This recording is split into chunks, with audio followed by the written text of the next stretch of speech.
जय भीम। मैं हूं इंजीनियर स्नेहा और आप देख रहे हैं नेशनल चौपाल। पूरे देश की नजर नहीं बल्कि जब पूरे दुनिया की नजर हसदेव जंगल पर है। क्या हो रहा है छत्तीसगढ़ में, और हसदेव जंगल का ये सारा का सारा जो मामला है वो लगातार तूल पकड़ रहा है। एक तरफ विद्रोह है, दूसरी तरफ तानाशाही। ये सारा मामला क्या है, इस मामले को पहले समझते हैं कि आखिर हसदेव जंगल को लेकर सरकार को इतनी जिद क्यों है।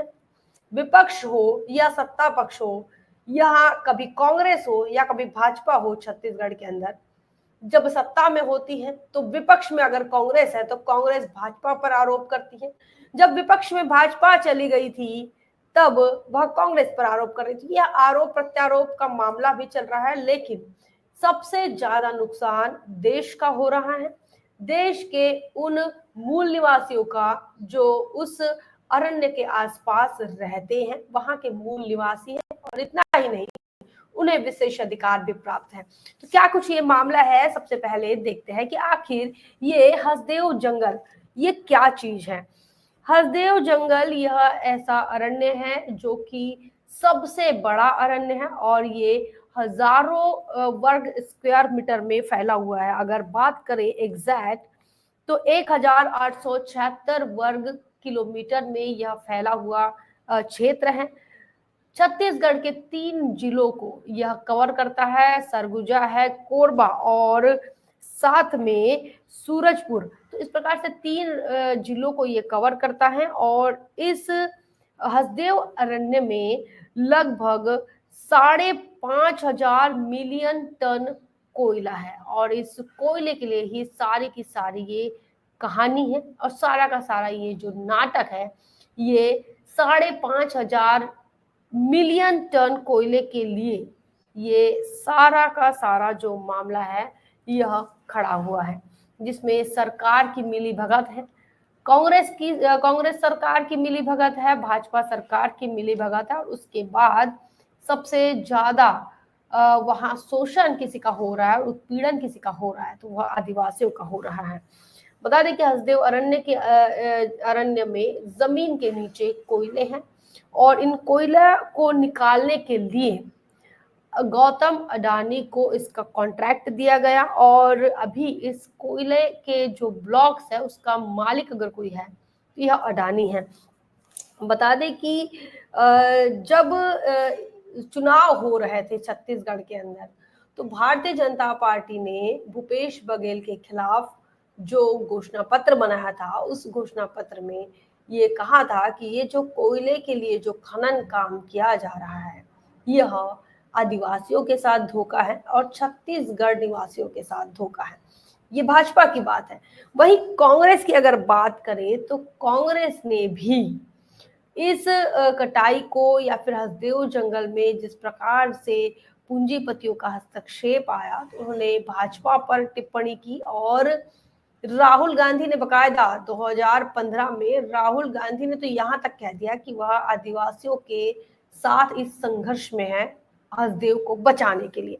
तो इस प्रकार का ये सारा मामला है। भाजपा और कांग्रेस सियासी दांवपेच खेल रहे हैं और इसका भुगताना अभी आदिवासी भुगत रहा है। सबसे बड़ी बात है कि जब भाजपा ने ये कहा कि यह धोखा है, लेकिन सरकार जब बनी भाजपा की तो कटाई शुरू हो गई।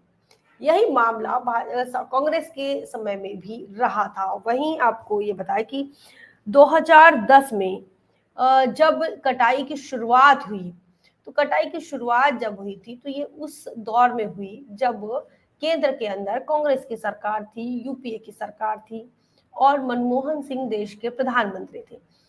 उसी समय पे ये जो पर्यावरण मंत्रालय है, यह पर्यावरण मंत्रालय भी कांग्रेस के हिस्से में था। और इस पर्यावरण मंत्रालय को जयराम रमेश संभाल रहे थे और जयराम रमेश के ही नेतृत्व में ये सारा तामझाम हुआ है।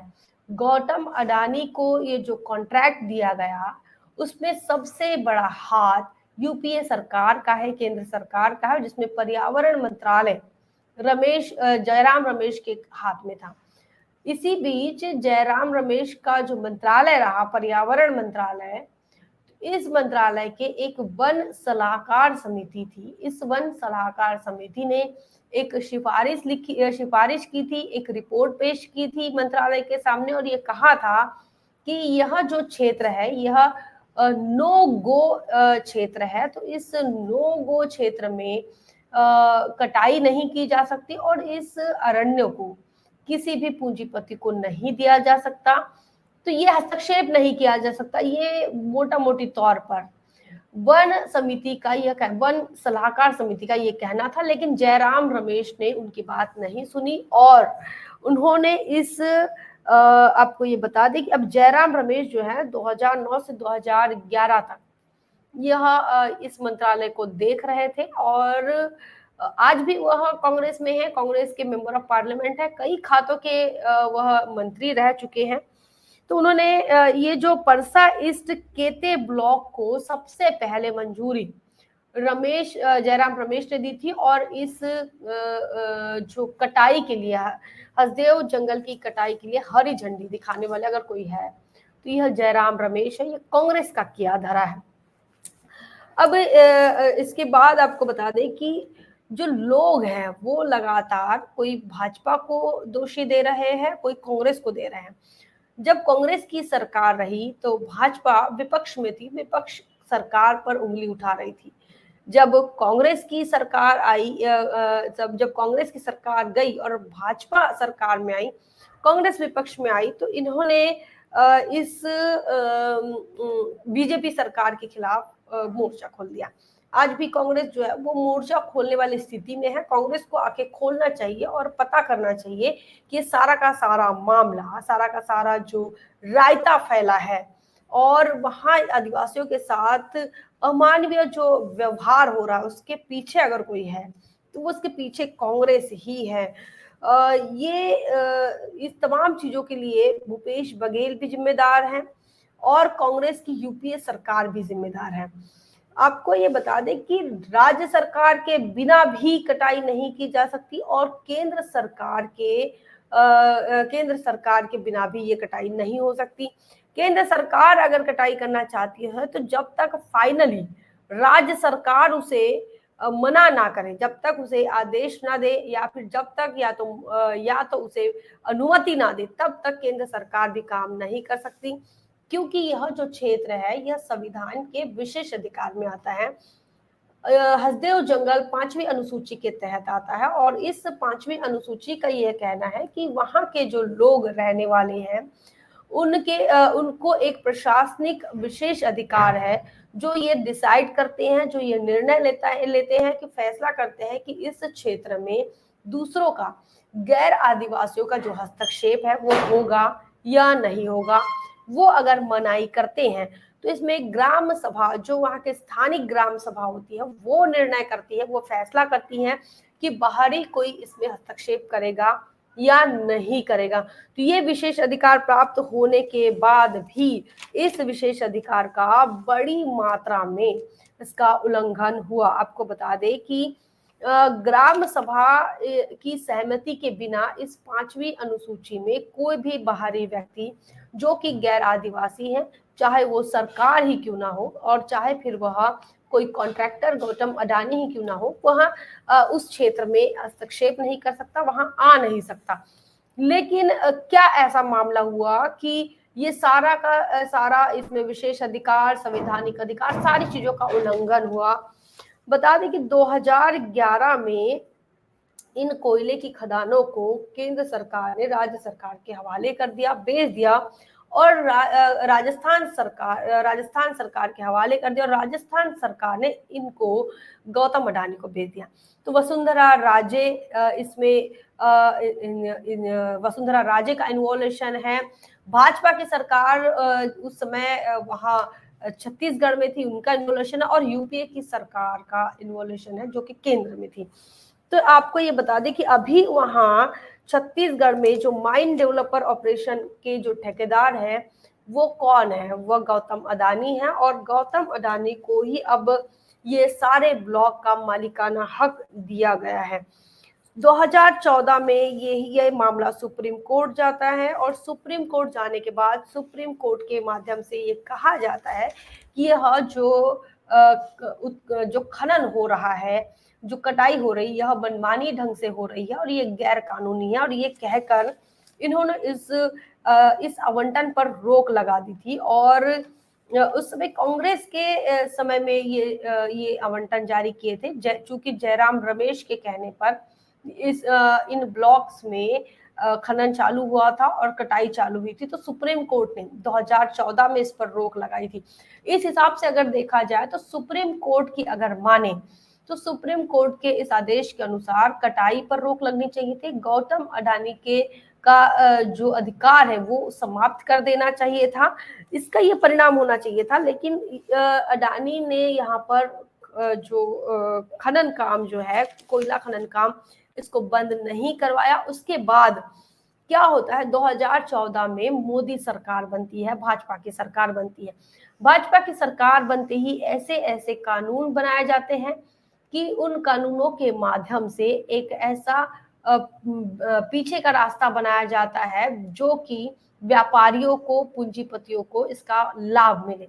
ऐसे कानून, तरह तरह के कानून और कायदों का निर्माण किया गया, जिसमें अडानी को जो खनन का अधिकार दिया गया था वह अधिकार वैसा ही बना रहा, उसको खारिज नहीं किया गया।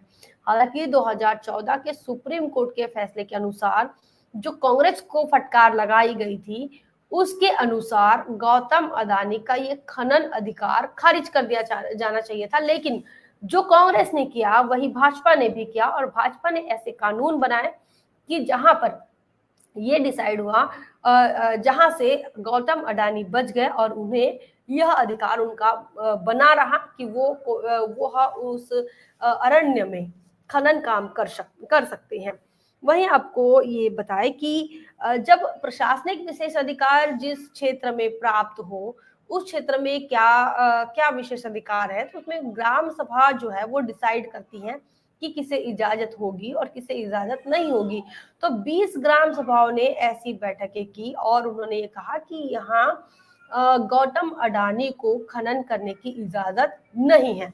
और इसके बाद ये उन्होंने इस मामले को 2016 में सरकार ने इस विशेष अधिकार का, आदिवासियों को जो विशेष अधिकार मिला है, इस 5वीं अनुसूची का उल्लंघन करते हुए जिन 20 ग्राम सभाओं ने ये कहा था कि इन्हें इजाजत नहीं है गौतम अडानी को हसदेव में आने का, उस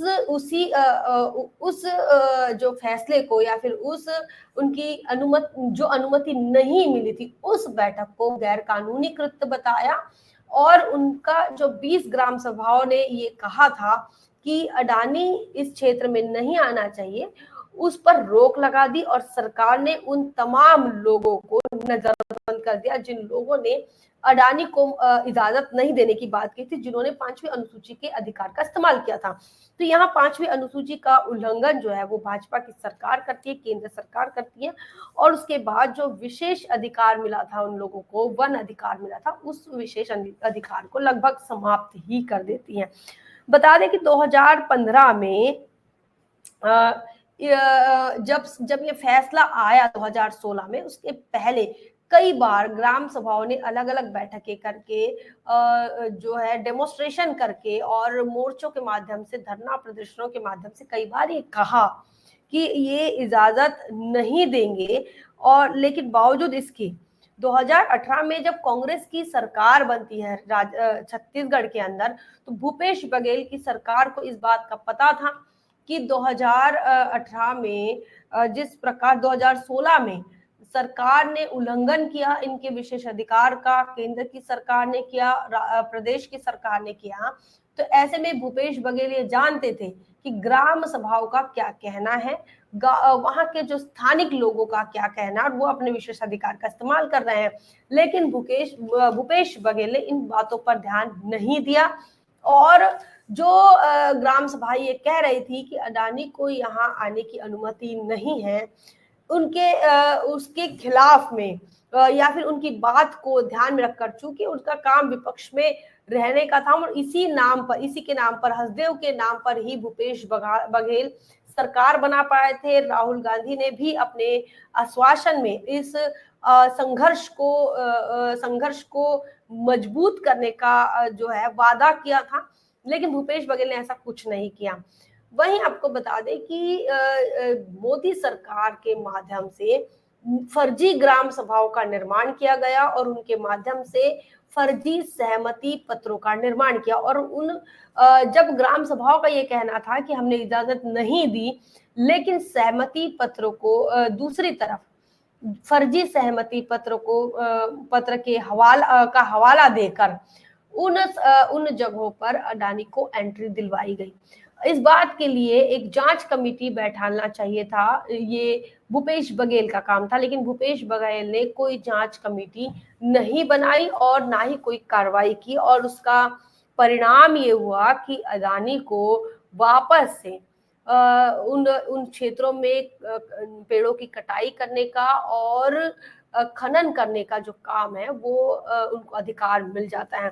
तो 2010 में कांग्रेस की सरकार ने, केंद्र की सरकार ने ये किया। फिर उसके बाद आप देखें तो 2018 में भूपेश बघेल की भी सरकार थी। तो जब इनके पास शासन सत्ता आती है, हम बार बार यही बताते हैं कि जब इनके पास शासन सत्ता आती है तब भी ये क्या करते हैं, बताने के लिए तो काफी चीजें बताते हैं कि हम इस आंदोलन के साथ है, हसदेव अरण्य के साथ है, आदिवासियों के सेग्रीगेशन के साथ है, उनके साथ हो रहा है उत्पीड़न और अमानवीय व्यवहार के साथ है और सरकार के खिलाफ है। लेकिन जब भूपेश बघेल को मौका मिला तो भूपेश बघेल ने आखिर क्यों जांच कमेटी नहीं बनाई, उन फर्जी ग्राम सभाओं की सहमति पत्रों को लेकर कोई जांच क्यों नहीं करवाई, कोई कार्रवाई क्यों नहीं करी, ये एक बड़ा सवाल है।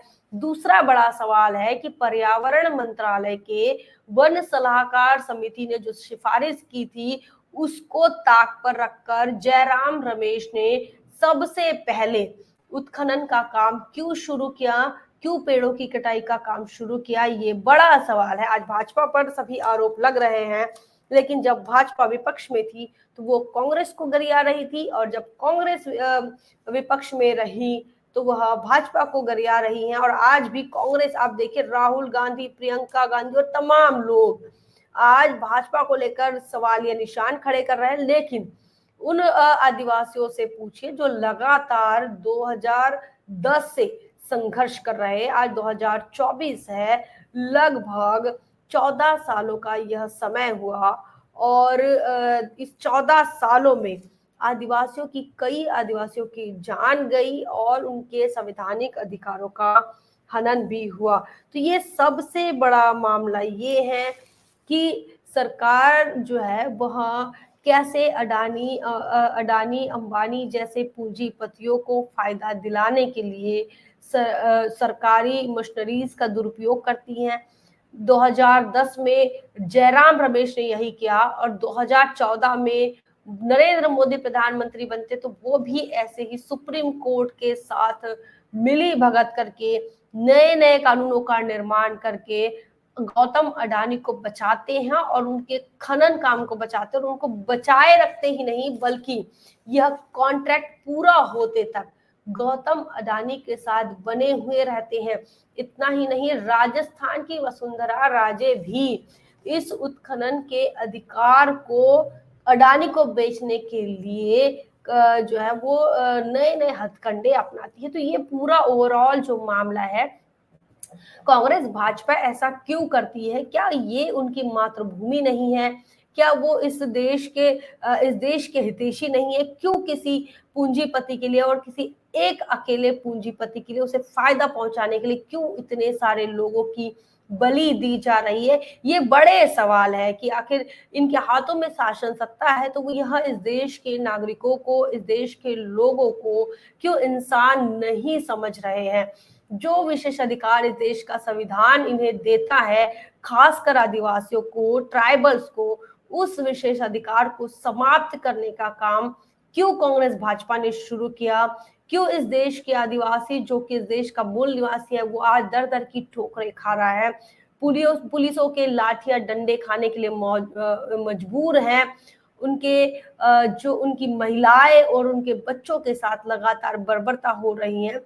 इस देश के अंदर संविधान तो है, लेकिन उस संविधान से बचकर निकलकर कांग्रेस भाजपा के लोगों ने इस देश के मूल निवासी और इस देश के आदिवासियों के साथ अन्याय और उत्पीड़न करने का ठान लिया है, जिसका बड़ा उदाहरण ये हसदेव अरण्य है, जो कि कई कई करोड़ों का उसमें कोयला छिपा हुआ है, और उस कोयले के जो मालिक है, उस पूरे के पूरे मिनरल्स का और सारे के सारे जो ईंधन वहां से निकल रहा है, उसका सारा का सारा जो मालिक है वो आदिवासी है।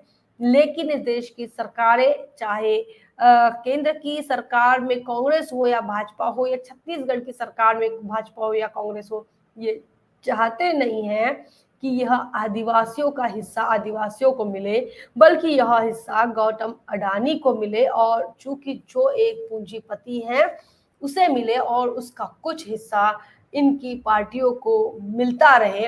ये सारा मामला वही है, और देश को खोखला बनाने का, बल्कि देश के लोगों को गरीब बनाने का और देश के पूंजीपतियों को और धनी बनाने का और संपत्तिवान और अमीर बनाने का ये पूरा का पूरा मामला है, जिससे देश की अर्थव्यवस्था संभल सकती है, जिससे देश की अर्थव्यवस्था मजबूत हो सकती है। उन तमाम चीजों को किसी एक पूंजीपति और गौतम अडानी जैसे लोगों के जेब भरने का जो काम है वो किया जा रहा है। इसका मतलब यह है कि देश की आर्थिक नीति कुछ मुट्ठी भर लोगों के हाथों में होना चाहिए, जो वर्ण व्यवस्था के अनुसार व्यापारी हैं, जो वर्ण व्यवस्था के अनुसार वैश्य है, जो वर्ण व्यवस्था के अनुसार अपर कास्ट है। और इस देश का दलित, आदिवासी, पिछड़ा जो इस देश का मुख्य तौर पर मालिक है, वह मालिक ना होकर आज वह मजदूर बन के रह गया है, और ना मजदूर बन के आदिवासी तो अब देशद्रोही तक साबित हो रहे हैं। अपने अधिकारों के लिए जो लड़ रहा है उन पर गोलियां चलाई जा रही हैं। ये देश का आलम है, क्योंकि हसदेव को काटा जा रहा है, और हसदेव को इसलिए काटा जा रहा है क्योंकि इस हसदेव के नीचे करोड़ों और मिलियन बिलियन की संपत्ति छिपी हुई है, जो कोयला छिपा हुआ है, जिसका व्यापार और व्यवसाय इस देश की सरकारें और पूंजीपतियों की मिलीभगत से हो सके। क्या कुछ आपका सोचना है, क्या कुछ आपका मानना है, कमेंट सेक्शन में जरूर लिखिए। बने रहे नेशनल चौपाल पर, तब तक के लिए जय भीम, जय भारत।